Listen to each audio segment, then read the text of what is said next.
Muy bien, buen día a todos. Estamos hoy de Yutet Kislev en lo que es la semana del Hasidismo y hoy vamos a estudiar sobre el Mashiach y la evolución de cómo se llega a eso. Tratar de entender que el Mashiach no es solamente una bomba que cae del cielo, porque sí, sino que es parte del proyecto y de la planificación de Dios desde el inicio de la creación. Y tratar de entender cómo eso se fue y se va dando en el transcurso de la historia de distintas maneras y con distintos eventos, vamos a verlo, para entender que el Mashiach es llegar a una era en la que originalmente deberíamos habernos quedado ahí siempre. Entonces vamos a remontarnos al principio de la creación, siguiendo los textos de la Torá, Bereshit, el primer pasuk de la Torá. ¿Cuál es? El famoso. Bereshit bara Elohim et hashamayim vet haaretz, en el comienzo creó Dios los cielos y la tierra. Ve'aretz hayta tohu vavohu, la tierra era todo un desorden. Ve'choshech al pnei teón, y había oscuridad sobre la tierra. Todavía antes que diga que creó primero, Beruach Elohim merajefet al pnei amaim, y el espíritu de Hashem planeaba sobre la superficie de la tierra. Vayomer Elohim y dijo Hashem que sea la luz, y fue la luz. Vayar Elohim et Taor quitó, vivió Dios que la luz era buena. Vayabdeb Elohim en Aor uben Ajosh, que separó Dios entre la luz y entre la oscuridad. Después termina diciendo la Torah que esa fue la creación del primer día, la creación de la luz. Pero a decir verdad, esta luz que fue creada el primer día, no es la luz que conocemos nosotros, la luz solar, la luz que entra en nuestras casas, mucho menos la luz eléctrica. Es una luz que no se sabe de qué se trata, porque el sol fue creado recién el cuarto día de la creación. Entonces, ¿qué es esta luz? Rashi, en el lugar, dice,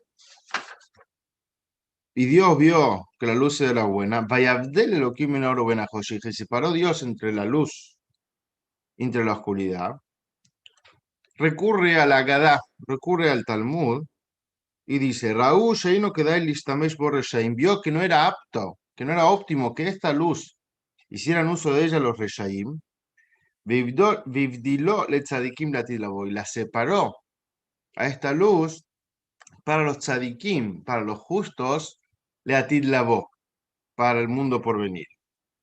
O sea que del inicio de la creación, desde el primer día, Dios creó una luz, una energía, un destello de él que el mundo todavía no estaba preparado para disfrutarlo, y Dios lo separó para los tzadikim en el mundo por venir.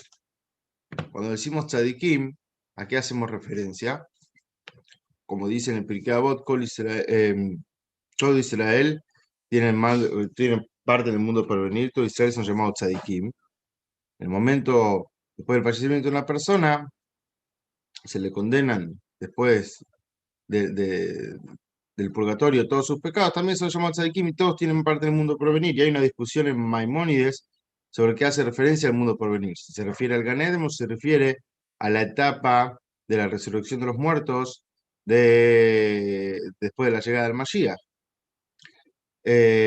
Cuando una persona cumple la voluntad de Hashem y cumple la mitzvot, entonces en ese momento él es llamado un tzadik. Entonces cuando habla acá la Torá de que esa luz la separó para los tzadikim, para el mundo por venir, quiere decir que desde el inicio de la creación, Dios ya creó lo que va a ser la etapa del Mashiach, la luz y la energía que corresponde recibir los tzadikim cuando venga el Mashiach. Entonces, acá vemos que desde el principio de la creación ya tenía como propósito también de la creación un mundo del Mashiach, un mundo en el cual Él se pueda manifestar en él de una forma revelada. Un mundo en el cual se aprecie la presencia de Dios. Un mundo en el cual no haya maldad, no haya engaño, no haya guerra, no haya enfermedad, no haya muerte. Todo eso también ya estaba del principio de la creación como un propósito, como un sueño, como una meta a llegar. Más adelante vemos que Dios creó al hombre, lo puso en el Gan Eden y le ordenó que el árbol del fruto del conocimiento, Etzadat, no comiera de él. Y eso fue el día viernes, viernes a la tardecita. Lo creó Adán, después creó a Javá, tuvieron un hijo, terminaron comiendo del fruto del conocimiento. Y el castigo por parte de Dios hacia Adán y Javá, y por ende hacia toda la humanidad, porque eran toda la humanidad en ese momento, fue que fueron expulsados del paraíso, fueron expulsados del Gan Eden, y se decretó hacia ellos como castigo eh, algunas cosas. Vamos a verlas puntualmente. Dice, del polvo viene, al polvo volverás, el concepto de la muerte hacia Adán. Con el sudor de tu frente comerás el pan, a Adán, y a Javá, más particularmente a las mujeres, le dijo, con sufrimiento vas a parir, ¿sí? El embarazo y el engendrar hijos no va a ser algo sencillo, sino que va a llevar y va a venir acarreado con un sufrimiento alrededor de eso. Entonces, ¿qué vemos de acá? Vemos de acá que tanto la muerte, tanto el sufrimiento, tanto el trabajo difícil de la persona para ganarse el pan, son cosas que no estaban originalmente, por decir de alguna manera, pensadas para la persona. Originalmente la persona podía vivir eternamente, porque Dios lo creó de una manera tal. Y después dijo que el castigo por haber comido del fruto prohibido es que la persona va a morir. Pero originalmente Dios se había creado a la persona de una forma tal de que no tenía que morir. Originalmente Dios había creado a la mujer de una forma tal que podría engendrar hijos el mismo día que lo concebía. Después del pecado, Dios dijo que va a ser con sufrimiento, va a tardar 9 meses, etcétera, como conocemos hoy en día. Originalmente el hombre no tendría que trabajar duro la tierra para poder subsistir. La tierra le proveería de alimento y de abundancia suficiente para que él pueda dedicarse a otras cosas, más espirituales, más intelectuales. Pero fue la causa del pecado del primer hombre la que causó que fuera expulsado del paraíso, que fuera expulsado de ese estado mesiánico que él ya se encontraba en el inicio de la creación, que él tenga que trabajar arduamente para ganarse el pan, que la mujer tenga que sufrir los dolores del parto y de tener un hijo, y que el hombre, la mujer y la humanidad toda, exista el concepto de la muerte. Del polvo viene, al polvo volverás. Entonces, cuando Dios lo expulsa a Adán y Javá del primer hombre, le da la posibilidad a la humanidad de volver a ese estado original que ellos se encontraban antes de pecar, pero ahora con trabajo, ahora con tikkun, como le suelen llamar, tikkun olam, corregir el mundo, mejorar el mundo. Ahora, volver al estado que estaban antes del pecado, que es el estado del Mashiach, la era del Mashiach, la forma de vida que va a haber cuando venga el Mashiach, que es sin sufrimiento, sin enfermedad, sin muerte, sin trabajo pesado, paz universal, todo eso ya estaba originalmente, ahora lo tienen que conseguir por sus propios medios. Ahora el que tiene que generar ese estado ya no es algo que viene de Hashem únicamente, que viene de Dios y Dios te lo da servido, sino el que tiene que conseguir eso es la propia persona por su trabajo. Y voy a hacer una aclaración antes de seguir, que no es acá que es una prueba y error, que Dios, como se equivocaron, el hombre terminó pecando, entonces tuvo que cambiar los planes sobre la marcha y tener que a ver cómo hacía. También estaba dentro del plan de la creación que sea el hombre el protagonista y que él se siente identificado con la causa de hacer el tikkun del mundo, de corregir el mundo, de preparar el mundo para la etapa del Mashiach, que él lo tenga que hacer. Por eso le dio la posibilidad de que pecara, y cuando pecara le dio también la posibilidad de que lo corrigiera. En el momento en que el hombre pecó, antes que pecara le dijo, si comes de ese árbol vas a morir. Eh, y el hombre vivió después de eso 930 años. O sea, que Dios no aplicó inmediatamente su veredicto de que iba a morir cuando comiera del fruto prohibido, sino que tuvo misericordia sobre él, lo esperó 930 años, le dio la posibilidad de enmendar ese pecado. Después ya se estableció la muerte de ahí en adelante para toda la humanidad. Pero Hashem quiere que ahora nosotros hagamos la diferencia. Hashem creó el mundo con un objetivo, y el objetivo de la creación está marcado desde el principio de la creación. Y el objetivo de la creación lo podemos ver incluso en la creación del primer día de la creación. El primer día de la creación, como vimos recién, Hashem creó la luz. El objetivo de la persona en el mundo es traer luz, traer divinidad, traer Hashem a la tierra. La luz, cuando tenemos una habitación llena de muebles, llena de cosas, incluso pueden haber personas en esa habitación, pero está totalmente apagada, ni sabemos lo que hay. No podemos apreciar lo que hay, no podemos disfrutar lo que hay. Cuando prendemos la luz, podemos ver todo lo que hay, podemos disfrutarlo, podemos interactuar, pero la luz no creó los muebles, la luz no creó las personas que hay ahí. La luz reveló lo que ya estaba. Entonces, el objetivo de la creación es revelar lo que ya está. Y revelar lo que ya está en el plano de la creación, en general, es revelar a Dios adentro de la creación, porque Dios también está ya dentro de la creación, dentro de cada cosa, dentro de cada ser viviente, dentro de cada partícula, hay una partícula de Dios, hay una palabra de Dios que está creando eso. Hay una energía divina que lo llama eso a la existencia. Revelar eso, traer luz, poder ver con nuestros propios ojos, poder entender con nuestra mente que todo lo que hay en el mundo forma parte de Dios y tiene un objetivo por parte de Dios, tiene un porqué, un para qué.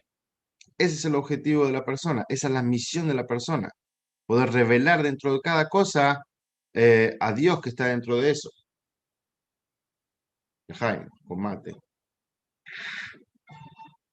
Entonces, Hashem creó el mundo para hacer de este mundo una morada para él. Hashem creó este mundo para hacer una casa para él. Una casa implica un lugar donde la persona se siente cómoda.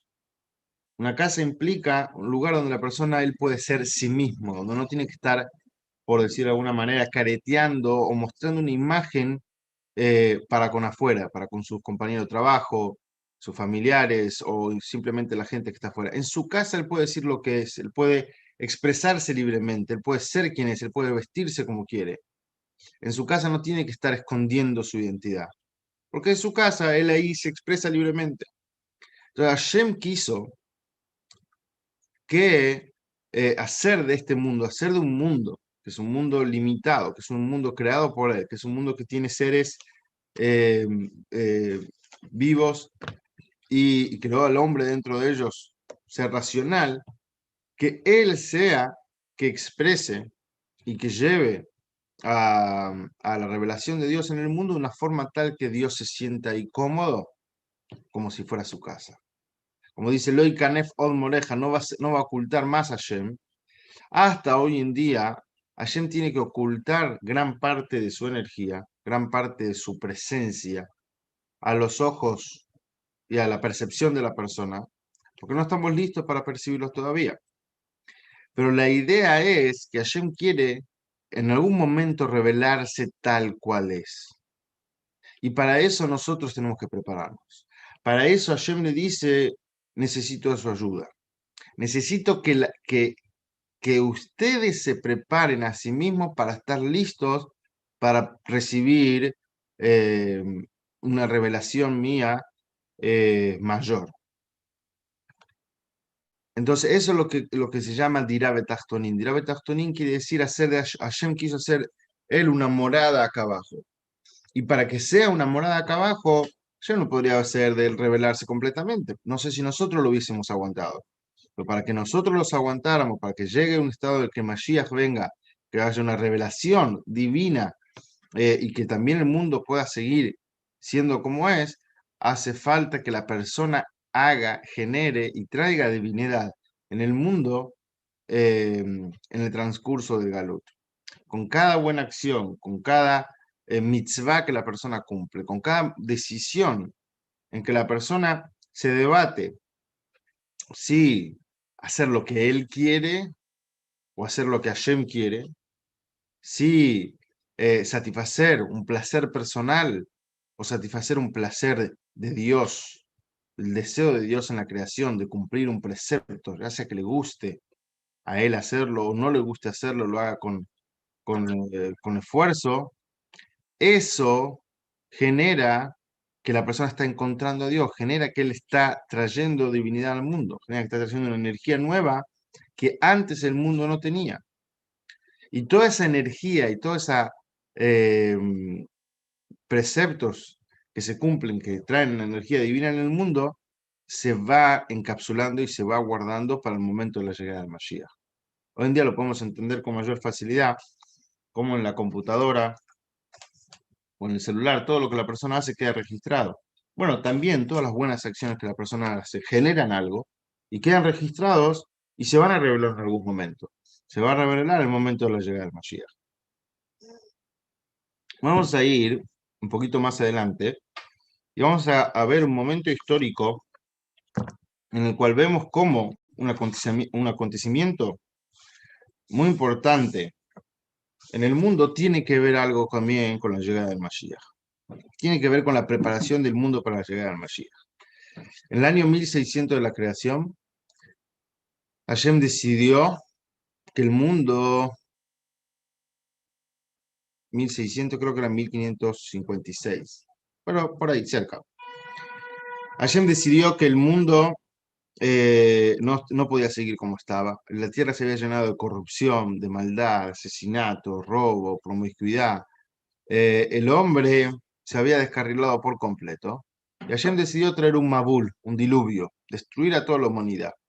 Eligió dentro de toda la humanidad a la persona que era la más justa, la más buena, la más recta dentro de toda la creación, Noah, su esposa Naamá, sus 3 hijos y sus esposas, Shem, Ham y Yafet. Estas 8 personas fueron las que subieron al arca, se salvaron a sí mismos y salvaron a toda la especie animal de la destrucción de las aguas del diluvio.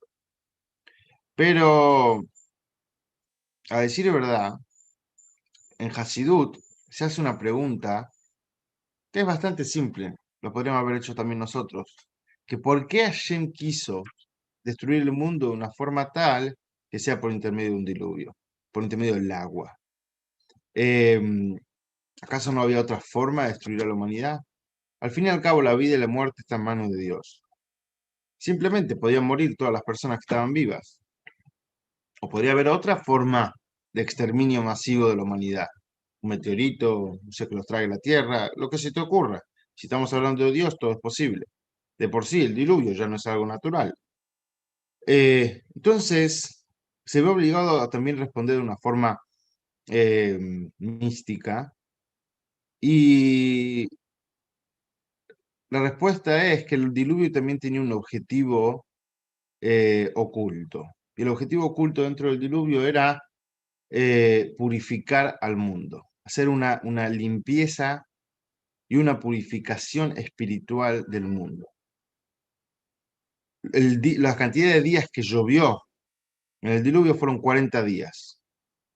Y lo asemejamos y lo comparamos con la medida mínima que se necesita de agua para una mikve kasher. Para una mikve kasher se necesitan 40 seah. Y así como llovieron 40 días, es también la medida mínima que se necesita para una mikve son de 40 seah. Nos hace referencia de que las aguas del diluvio venían también a hacer una purificación del mundo, a preparar al mundo para algo que vendría después, una tará. ¿Y dónde lo vemos también a ese concepto de que las aguas del diluvio eran una purificación del mundo? Lo vemos en el hecho de que cuando Noah sale del arca, Dios le ofrece un pacto y hace un pacto con él, de que no va a traer más un diluvio para destruir la tierra. Y le da una señal. ¿Cuál es la señal del pacto que Dios le dice a Noah de que de ahora en más se compromete de que no va a traer un diluvio? Y cuando vea esa señal en el cielo, es una señal de que Hashem está cumpliendo su pacto. La señal es el arco iris. Dice, cuando vos veas el arco iris en el cielo, es una señal. Por eso se dice que no es bueno ver el arco iris, no es un buen presagio, por el hecho de que la humanidad, una de esas, se merecería un diluvio en este momento, pero Hashem está cumpliendo su pacto, su contrato de no tener otro diluvio, y por eso hace ver el arco iris.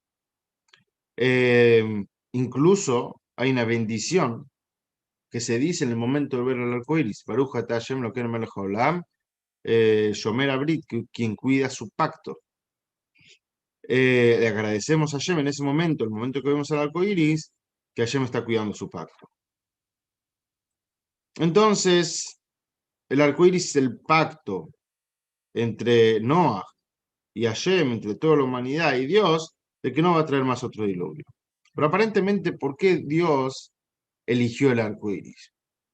Si el arco iris es una creación ya existente, entonces, ¿qué novedad? Ya existía de antes, no hizo nada nuevo. Y si no es una creación existente, ¿cómo puede ser que Dios haya creado algo? Si se sabe que después de los 6 días de la creación, Dios no creó nada nuevo. Entonces el Rebbe explica algo magnífico en relación a esto. Y el Rebbe dice que el arco iris no es una creación nueva, es el resultado de la purificación del mundo. Antes del diluvio, cuando se formaban nubes en el cielo y se precipitaba una lluvia, las nubes eran muy negras, muy gruesas, y no permitían que se filtre luz solar por medio de ellas. Después del diluvio, el mundo se purificó. El mundo bajó, como se dice, un cambio, por decir, en materia de tosquedad de la materia, de fuerza. El mundo se hizo más sutil, más puro, más preparado para recibir divinidad. Y por eso es que después del diluvio, el cambio que hubo fue que las nubes se forman en el cielo, pero son más finitas. No nos olvidemos que las nubes también es el resultado de vapores que suben de la tierra. O sea que también la tierra y el agua de la tierra es todo eso más suave, más refinado. Entonces, justamente, Dios elige el arco iris como símbolo y del pacto y señal del pacto de que no va a traer más otro diluvio, porque el arco iris es un resultado del diluvio, de que ahora el mundo es más puro. Después del diluvio, las nubes son más finitas y dejan filtrar la luz. Y cuando hay agua y luz solar, entonces se forma un arco iris, como sabemos. Entonces, ¿qué tiene que ver esto con el Mashiach? Lo que tiene que ver es que Hashem ya estaba preparando el mundo para lo que sería posteriormente la entrega de la Torá y el cumplimiento de las mitzvot. Hay una mitzvah muy conocida que cuando una persona compra una vajilla nueva, si fue fabricada por una empresa no judía o por un no judío en particular, entonces él tiene que pasar primero esa vajilla por la migbe para después poder ser usada. Eso se llama Tevilat Kelim, hacer tevilá de los utensilios. En el Beit HaMikdash, los Kohanim, antes de empezar a hacer el servicio, tenían que purificarse a sí mismos. Lo que se usaba dentro del Beit HaMikdash también fue santificado y purificado con anterioridad. Ahora estamos cerca de la fiesta de Hanukkah, y sabemos que el aceite que iba a durar un día duró 8 días. Pero la pregunta es, ¿por qué le tardaba tanto hacer aceite nuevo? ¿Le tardaba mínimo 8 días hacer aceite? ¿No puede hacerlo más rápido? Y escuché una respuesta muy interesante, que 8 días es lo que les tardaba a ellos purificarse, como trae en la Torá, que para una persona ser puro tiene que salpicarse ceniza de la vaca roja, y después de 7 días ir a la mikve, y ahí está puro de la impureza de haber tocado un muerto, que los Hashmonaim, los Kohanim, los sacerdotes en el templo estuvieron en la batalla, fueron quienes lideraron la batalla contra los griegos. Entonces los 8 días es el tiempo que les tardaba a ellos purificarse, y por eso es que esperaron y decidieron esperar 8 días para poder hacer aceite puro de vuelta. Querían traer y prender en el templo solamente con aceite puro. Aceite que no haya estado en contacto con la impureza ni con la impureza de haber tocado un muerto. Entonces, como preparación para que el mundo recibiera la Torá, como preparación para que el mundo pudiera, con su materia, cumplirse mitzvot, es que Hashem, antes de entregar la Torá, trajo un diluvio al mundo para purificar y para preparar el mundo entero, en primera instancia para entregar la Torá y en última instancia para la llegada del Mashiach. Entonces, hasta acá vimos el ejemplo de Noah, del diluvio, del arco iris, como un paso previo, es un acontecimiento histórico y magnífico, que lo vemos más desde el punto de vista de que Hashem castigó a la humanidad a través de las aguas del diluvio. Pero el Hasidut explica que eso también tenía un motivo trascendental e importante, que era preparar al mundo para poder cumplir mitzvot con la materia del mundo y poder imbuir y llenar de santidad y de divinidad cada artefacto, cada objeto con el cual se cumple una mitzvah. Ahora ya está puro, ahora ya tiene mikve, ya está listo para poder usarse para cumplir una mitzvah. El mundo a raíz del diluvio quedó más refinado, más puro para poder recibir santidad. Entonces vemos cómo este concepto histórico que pasó tiene que ver también con preparar al mundo para la llegada del Mashiach. Si ya que nos quedamos en Noah, vamos a ir un poquito al principio de la perashá, antes del diluvio, donde dice,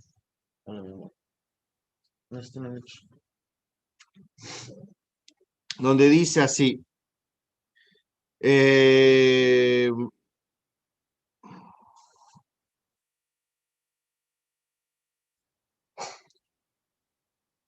dice, y en los 600 años de la vida de Noah, se abrieron todos los manantiales de las profundidades y los portales del cielo se abrieron y fue el agua, y cayó el agua y así empezó el diluvio.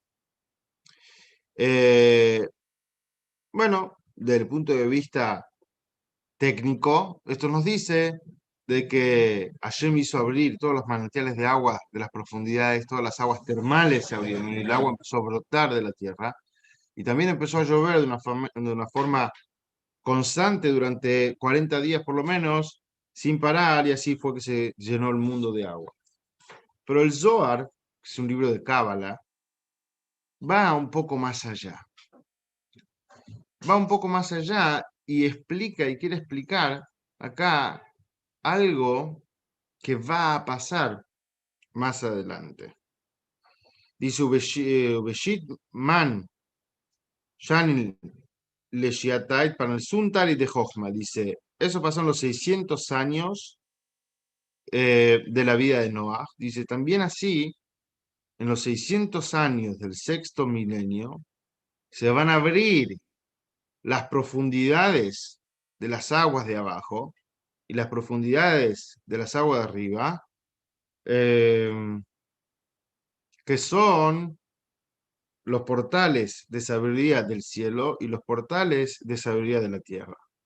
Así dice el Zohar. O sea, el Zohar está hablando que en el sexto milenio, en el año 5600 o 5501 de adelante, se va a generar en el mundo un cambio radical de aumento de sabiduría, tanto sabiduría del cielo como tanto sabiduría de la tierra. Vamos a verlo esto de la siguiente manera. Hay una frase en Teilim que dice que 1000 años para ti son como un día que pasó, como una ráfaga. Muchos se preguntan si los 6 días de la creación fueron 6 días o fueron millones de días, pero la Torá dice que era un día. La respuesta en general de todos los comentaristas es que eran días como los de hoy en día, de 24 horas, los 6 días de la creación. Pero el hecho de que dice 6, que para Dios un día es como 1000 años, vamos a ver cómo cada uno de los días de la creación está relacionado con un milenio de la creación. Nosotros tenemos, hasta ahora vamos en el año 5781, estamos. O sea que estamos viviendo y atravesando el sexto milenio. Estamos en la segunda parte del sexto milenio. Entonces, si me permiten, vamos a compartir eh, pantalla por acá. Y vemos este cuadro que nos marca los 6 milenios de la creación. En la primera línea tenemos los 6 milenios, también según cómo era antes o después de Cristo. Y vamos a ver cómo cada uno de estos milenios está relacionado con algo que pasó el día ese de la creación, con alguna de las fuerzas y energías divinas que rigen y rigieron en particular en ese día de la creación, con algo que pasó en el milenio en general, y vamos a llegar también hasta el último milenio. Entonces, ¿cuáles fueron los eventos generales del primer milenio? Del año 0 hasta el año 1000, fueron las 10 generaciones de Adán hasta Noah. Adán vivió 930 años. Las vidas en ese momento, la mayoría de las personas eran entre 800 y 900 años. No tenían que trabajar mucho, había mucha abundancia en el mundo, no había enfermedad. El clima en el mundo era un clima muy estable. Todo eso fue el primer milenio hasta que fue la destrucción del mundo con Noah en el diluvio. ¿Qué es lo que fue creado en ese día? Fue creada la luz.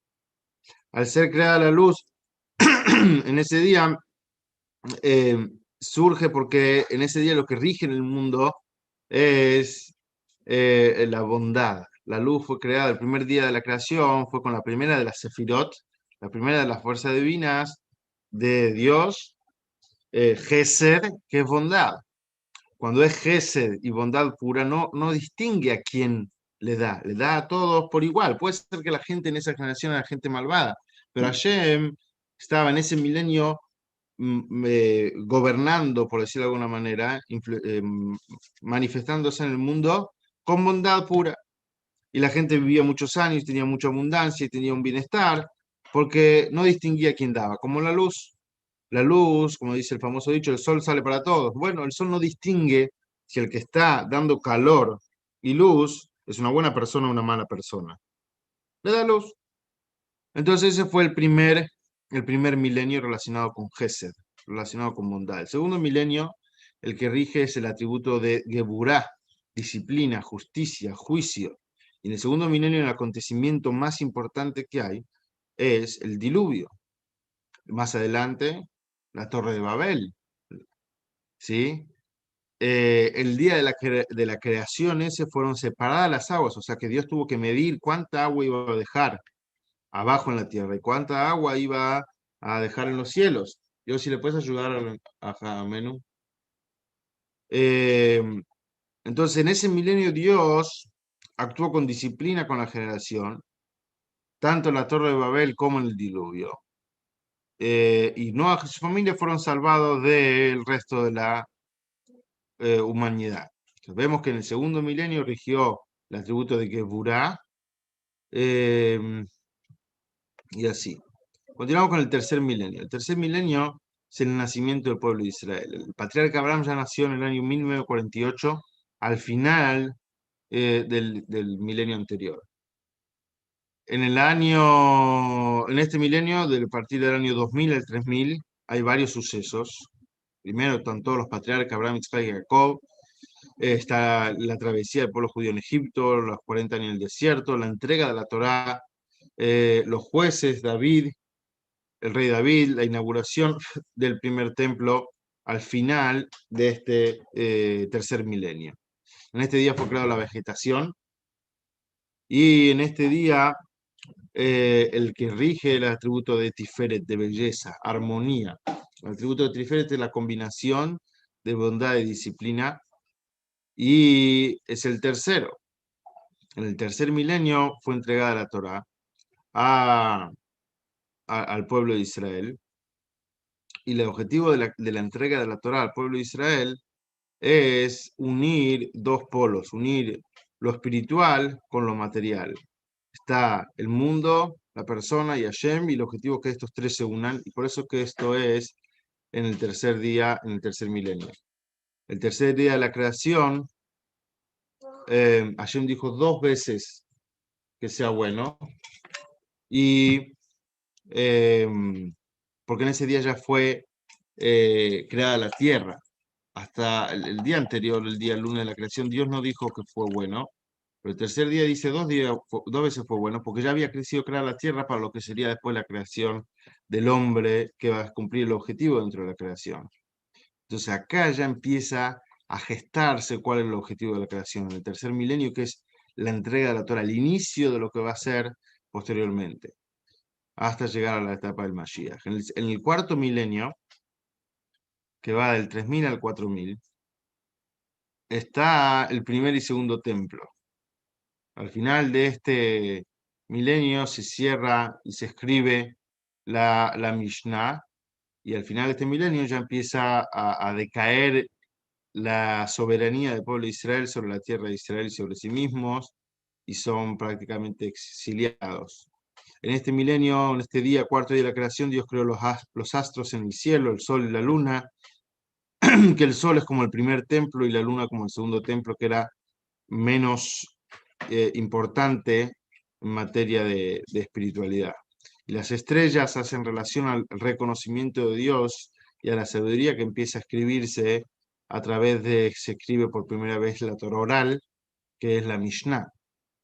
En el quinto milenio es la época del Talmud, pero básicamente también es una época donde todo el milenio se caracteriza por el exilio. Es la época en que los judíos se dispersan en todo el mundo, y hay judíos en los países árabes, hay judíos en Europa, la Edad Media, mucha persecución hacia los judíos. Hubieron entonces este es el milenio de peces, de humildad, de alabanza a Hashem. Nació en el mundo como pájaros y peces. El pueblo está disperso por todos lados. El pueblo judío sufre mucho, pero también produce mucho, como los peces que crecen mucho y producen mucha sabiduría. En el sexto milenio, que es el milenio que estamos ahora, se llama el milenio de la víspera del Mashiach. También quería aclarar que estos 6 milenios se dividen en 3 tandas. La primera generación le llaman Tou, porque no tuvo vacío. Los segundos 2 milenios, el 2 y el 3, por decir, se llaman Torah, y los últimos 2 se llaman Ikbeta de Meshija, los talones del Mashiach. Entonces, en este sexto milenio fue la creación del hombre, la creación de los animales. Está relacionado con el atributo de la Sefirá de Yesod, que es conexión. Y en este milenio de las cosas más importantes que hubieron fue la Inquisición, mucha persecución hacia los judíos, pogroms, Shabbatai Tzvi, antes el Baal Shem Tov, y el hasidismo más a la segunda mitad. Entonces, en este segundo milenio lo podríamos dividir en la mitad. La primera parte del milenio y la segunda parte del milenio. La primera mitad, las naciones se comportan como animales, como fue el hecho de que fueron creados la primera parte del día, del sexto día de la creación, fueron creados los animales. La segunda parte del día, Hashem creó al hombre y a la mujer. Entonces, la segunda parte del día tenemos la eh, protagonismo más particular del hombre en la creación. Y esto es lo que dice y que leímos anteriormente del Zohar, del Zohar, del libro de Cábala, que el Zohar dice que en el sexto milenio, en la mitad del segundo milenio, en adelante, se van a abrir los portones de sabiduría de abajo y de arriba. Y esto es lo que vemos que pasó también en este milenio, que a partir de la segunda mitad del milenio fue donde hubo una apertura de la sabiduría de abajo, primero con la revolución industrial, y la gente empezó, el hombre empezó a producir de una forma masiva, de una forma más ordenada, y empezó a crecer exponencialmente. Y por otro lado, también, más adelante, mientras más nos acercamos a nuestros días, otra revolución, que es la revolución tecnológica. Y esto se dio solamente en este final del milenio. Entonces, eso desde el punto de vista de lo que dice el Zohar, de los manantiales de agua de abajo. Y los manantiales de agua de arriba hace referencia al Baal Shem Tov y el hasidismo, que es una sabiduría nueva que se revela de la Torá para el mundo, que se da justamente en esta época, en este último milenio. Muy interesante, el Rebbe explica que el hecho de que se revele una nueva parte en la Torá en un momento específico del mundo es porque el mundo en ese momento lo empieza a necesitar. Tal vez antes no lo necesitaba y por eso no se había revelado. Pero cuando se revela es porque Hashem entiende que llegó el momento de revelar ese conocimiento de Torah en el mundo. Entonces acá vemos cómo los 6 milenios de la creación están relacionados con los 6 días de la creación. El domingo está relacionado con el primer milenio, el lunes está relacionado con el segundo milenio, y el día viernes está relacionado con el sexto milenio que estamos atravesando ahora. Y el día séptimo, el día de Shabbat, es el día de descanso, el día sagrado de por sí, es el séptimo milenio que arranca eh, cuando sea el año 7000 en adelante, 6000 en adelante, es indudablemente la etapa del Mashiach. En ese milenio reina y reinará el atributo de Malhut, reinado. Descanso es lo que Hashem creó en ese día, o sea, no creó nada, sino que todo vuelve a su origen, todo descansa, vuelve a donde pertenece. Entonces, el séptimo milenio es la etapa del Mashiach. Pues ahora uno se va a preguntar, y voy a dejar de compartir, hasta el séptimo milenio el Mashiach no viene, porque según lo que dijimos, cada milenio está relacionado con otro. La respuesta es que ya estamos en el viernes antes del Mashiach. Hay una halajá muy interesante que dice que una persona puede recibir el Shabbat incluso antes de que el Shabbat empiece. Si una persona vive en un país donde se hace de tarde, se hace de noche muy tarde, tipo 10 de la noche, Bélgica, Francia, hay veces que en verano se hace de noche recién a esa hora, y él decide, mirá, a las 10 de la noche recién para arrancar Shabbat, bueno, empiezo a las 8 o a las 6 o a las 7 en algún momento, lo puede hacer siempre y cuando esté en la mitad de la tarde en adelante. Y hoy en día nos encontramos en el día viernes de la creación y nosotros ya estamos transitando la mitad del viernes para adelante. O sea, pongamos que el día viernes los 500 primeros años es hasta el mediodía. Bueno, 281 años más, que es que nosotros estamos en el año 5781, ya estamos después de la tarde. O sea que que el Shabbat ya puede empezar ahora. Podríamos recibir sobre nosotros el Shabbat y empieza el Shabbat inmediatamente. Entonces, el Mashiach también puede llegar ahora sin ningún problema, antes de que se cumpla el séptimo milenio, que es el Shabbat. Entonces, esto es lo que dice el Zohar. Vemos como desde la creación del mundo, cada día de la creación está relacionado con un milenio en particular.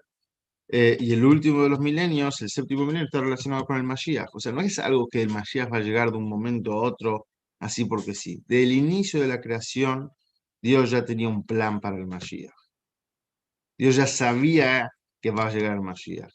Adán fue creado y él se encontraba en un estado del Mashiach. Fue expulsado del paraíso y ahí tiene que volver. El origen de toda la humanidad es de ahí. Y ahí es donde tenemos que volver. Pero Hashem quiso que llegar al estado del Mashiach sea algo que nosotros lo gestemos, que nosotros lo hagamos, que nosotros estemos preparados, que nosotros vayamos incrementando conocimiento de Dios, vayamos incrementando divinidad en nuestra vida, reconocimiento de Dios, hasta llegar a un momento en el que estemos listos para que Dios se revele en el mundo. El objetivo de la persona es traer luz. Vamos cerca de Hanukkah. El objetivo de la persona es traer luz, revelar lo oculto, revelar lo que no se ve. Lo que no se ve con nuestros ojos, la presencia de Dios, hay que revelar eso, hay que traer luz sobre eso, poder ver los milagros, poder ver la mano de Dios atrás de cada cosa. Entonces, eso empezó del momento que Hashem creó el mundo. Eso se incrementó con el diluvio, dijimos, con que Hashem purificó el mundo para lo que sigue. Eso empezó a jugarse de verdad del momento de la entrega de la Torá, donde Hashem bajó al monte Sinai, Hashem habló a una multitud de personas y Hashem le entregó la Torá al pueblo de Israel, le entregó las herramientas para poder cumplir su misión. El momento de la entrega de la Torá, Hashem tanto le dio el alma a cada judío, y tanto le dio la Torá para ser estudiada y para que la pueda cumplir. Y lo principal que pasó el momento de la entrega de la Torá no fue solamente la revelación de los secretos y del conocimiento de la Torá, porque también vemos que hay partes de la Torá que se van revelando posteriormente, y no me refiero solo al hasidismo, sino también hay veces que uno descubre o encuentra algo nuevo en la Torá y eso vino después, o lo descubrieron después, lo vimos después. Entonces no va tanto por el conocimiento en sí mismo, también fue algo importante el momento de la entrega de la Torá, la transmisión del conocimiento de Dios a través de Moshe, sino más que todo el hecho de que Hashem se acercó al mundo y le dio la capacidad de traerlo a él a la tierra. La unión de la materia con lo divino. El hecho de que ahora podemos cumplir una mitzvah con algo material, ya sea un tefilín, ya sea plata, ya sea nuestro auto, y estamos trayendo divinidad, estamos reconociendo a Dios que está entre nosotros y estamos generando y gestando y preparando al mundo para la etapa del Mashiach. Y si nos ponemos a ver también en lo que va pasando últimamente, algunas de las cosas que dice sobre la etapa del Mashiach, vemos que las cosas que van pasando en el mundo van preparando al Mashiach para eso. Una de las cosas que dice que la tierra se llenará de conocimiento de Dios, como las aguas cubren a la mar. O sea que todo el mundo va a tener acceso al conocimiento divino, a la Torah. Y eso hoy en día pasa más que nunca. Antes, si tenías un libro, podías leerlo, había imprenta, una imprenta, no todos tenían acceso a la información, no todos eran alfabetizados. Hoy en día hay un nivel de alfabetización mucho más grande en el mundo. Hay nivel de conectividad, internet en todos lados. Tenés acceso a cualquier libro de Torah o miles de libros de Torah, un montón de información a través de internet donde quiera que vos vayas. Dice, cuando venga el Mashiach, él va a enseñar Torah al mundo entero. Y vos te preguntás eso hace 150 años atrás o 200 años atrás, y es imposible que una persona le hable al mundo entero. O sea, no hay frecuencia, bueno, ponerle que existía la radio, no hay frecuencia de radio que tenga tanto alcance. Hoy en día una persona puede hablar desde una computadora y el mundo entero literalmente lo escucha, ya sea por YouTube, por Twitter, por TV, por cable, por radio, por distintos canales que nos permiten eh, que la comunicación llegue a todos los rincones del planeta. Y eso es algo que antes no estaba y hoy en día está. Hablamos del punto de vista de la medicina. Del punto de vista de la medicina, dice, cuando venga el Mashiach no va a haber enfermedad, o que el hecho que la vida va a ser eterna. Y hoy en día aún hay enfermedad, pero también la vida y el porcentaje de vida creció el doble de lo que era generaciones anteriores. Hoy en día una persona tiene una expectativa de vida de 80 años, 90 años, y antes se morían por un resfrío, por algún virus, y no sabían cómo controlarlo. Bueno, nosotros también tenemos virus hoy en día y no sabemos cómo controlarlo. Hashem me ayude, que Dios quiera, pronto este virus sea erradicado de la tierra. Jaime. Bekitsur, todo este crecimiento en el plano de la medicina, tampoco es que es una cosa así porque sí, separada de la realidad del Mashiach. Todo esto se va dando en este último tiempo porque el Mashiach también está llegando y tiene relación con eso. En el plano del trabajo, dice, cuando venga el Mashiach no va a hacer falta trabajar, que va a haber mucha abundancia. Y en eso también lo vemos hoy en día, que cada vez los trabajos manuales, los trabajos de trabajar la tierra, de generar comida, por decir de alguna manera, cada vez menos lo hace el hombre, lo hace la máquina. Antes una persona para arar y sembrar una hectárea de campo lo hacía él solo con una pala. Hoy en día un tractor ahora te siembra miles de hectáreas de campo, no sé en cuántos días. O sea, y no solo eso, sino que también está más robotizado que antes. Entonces, todo lo que dice que va a pasar cuando vean al Mashiach, cada vez lo estamos viendo nosotros en este último tiempo. Y no es algo que uno dice, bueno, pero eso es algo de la tecnología, de la ciencia, no tiene que ver con Dios, no tiene que ver con el Mashiach en sí mismo. Lo vemos acá que también tiene que ver. El hecho que nos vamos acercando al Mashiach es porque se va dando también todo esto de manera natural entre nosotros y el mundo, como dice el Rebbe, el mundo ya está listo para llegar al Mashiach. Y una vez un Hasid que su hijo quería comer una manzana. Entonces el hijo hizo la verajá de la manzana y el padre no le vio otra opción que darle la manzana para que se la coma. Ya había hecho la verajá. Todo lo mismo, nosotros tenemos que decir la verajá de la llegada al Mashiach, tenemos que pedir al Mashiach, que yo no va a tener otra opción que darnos. Cuento un maíz también. Había una persona muy simple, un aldeano, vivía en un pueblo, trabajaba el campo, y no sabía ni siquiera leer. Y llega el día de Rosh Hashanah, entonces hace su viaje a la ciudad para poder ir al templo. Llega al templo, se sienta en un lugar, no abre un libro porque tampoco sabía leer, y miraba a la gente, prestaba atención, trataba de conectarse, y ve en un momento que la gente empieza a llorar, pero él no entiende por qué la gente llora el día de Rosh Hashanah. Entonces en un momento se da cuenta y dice, ya sé, todo esto en el pensamiento dice, debe ser que tienen hambre. Debe ser que tienen hambre, entonces por eso lloran. Eh, entonces él también tenía hambre, se pone a llorar con ellos. Después, al rato, dejan de llorar. Dice, no sé por qué dejan de llorar, si tienen hambre, ¿qué cambió? Dice, ya sé, porque deben tener la comida en el fuego. Y mientras la comida se va cocinando a fuego lento, y mientras más tarda, más rica va a estar. Entonces se acordaron de eso y dijeron, ah, bueno, que la comida siga cocinándose. Pero después llegó el momento en Rosh Hashanah, el toque del shofar, y de vuelta se ponen a llorar.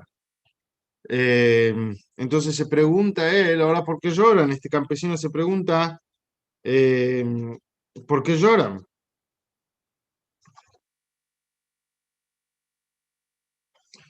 Entonces dijo, es verdad que la comida con el tiempo va a ser mejor, es verdad que la comida mientras se cocina a fuego lento va a ser mejor, pero ahora lloran de vuelta porque no quieren esperar tanto. Y Rabbi Israel Mirozin decía sobre esto es un ejemplo del Galut y del Mashiach. Al principio uno se da cuenta de lo lejos que está Hashem, de que quiere el Mashiach, llora y pide por él. Después se consuela en decir que cuando venga el Mashiach va a estar todo bien, va a ser mejor, que el Galut, al fin y al cabo uno puede cumplir una misión en el Galut, puede hacer algo y puede hacer una diferencia ahora que cuando venga el Mashiach no la va a poder hacer. Y tal vez deja de llorar, se acostumbra, se apacigua dentro de la vida en este mundo y en la diáspora. Pero después vuelve a llorar y dice, ¿sabes qué? No queremos esperar más.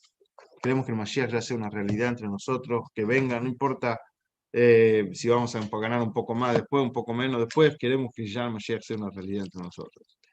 Y Hashem nos hizo socios, a él en la creación nos hizo partícipes de la generación de esta nueva realidad, la realidad del Mashiach, de traer al mundo el Mashiach, la revelación de Dios, es también a través nuestro. Entonces lo que vimos en síntesis, que el Mashiach es una evolución en el mundo que la vamos generando nosotros mismos por intermedio de las buenas acciones del estudio de la Torah y el cumplimiento de las mitzvot. Y el Mashiach no es solamente una persona. Por supuesto que también el Mashiach es una persona de carne y hueso que va a guiarnos y que va a conducirnos a ese estado, pero no es algo que esperamos que venga y no tenemos nada para hacer al respecto. Yo nos hizo socio en la gestación y de la preparación del mundo para la etapa del Mashiach. Que pronto se dé esto en nuestros días y tengamos la dicha de tener al Mashiach entre nosotros y de que no haya más sufrimientos, ni muerte, ni enfermedad, ni guerra en ningún lado del mundo y en particular en la tierra de Israel, y veamos el Mashiach entre nosotros pronto. Buena semana para todos. Hag Sameach, aumento en el estudio de Hasidut y Primero Torah.